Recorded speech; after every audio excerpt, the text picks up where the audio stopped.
Hi, ನಾನು ನಿಮ್ಮ ಚೇತನ್ ಕುಮಾರ್ ಗೌಡ ಅತ್ತಿಗೆರೆ. ನೋಡಿ, ಇಲ್ಲಿ ಈಗಷ್ಟೇ ಊಟ ಮಾಡ್ಕೊಂಬಂದು ಸೈಡಲ್ಲಿ ವಾಕ್ ಮಾಡ್ಕೊಂಡು ಹೋಗ್ತಾ ಇರಬೇಕಾದ್ರೆ ನಾನೊಬ್ಬರು ವ್ಯಕ್ತಿಗಳನ್ನು ನೋಡಿದೆ.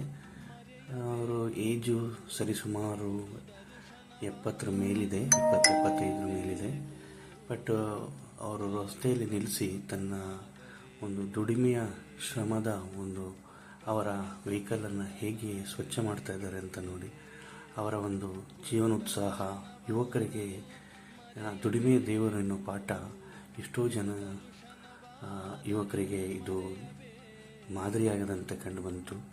ಅವರ ಸ್ವಚ್ಛತಾ ವಿಷಯದಲ್ಲಿ ಅವರು ನೋ ಕಾಂಪ್ರಮೈಸ್, ಅಷ್ಟು ನೀಟಾಗಿ ತನ್ನ ಗ್ರಾಹಕರುಗಳನ್ನು ಕರ್ಕೊಂಡು ಹೋಗೋದಕ್ಕೆ ಬಟ್ಟೆಯಲ್ಲಿ ನೀರನ್ನು ಹಾಕಿ ಒರೆಸಿ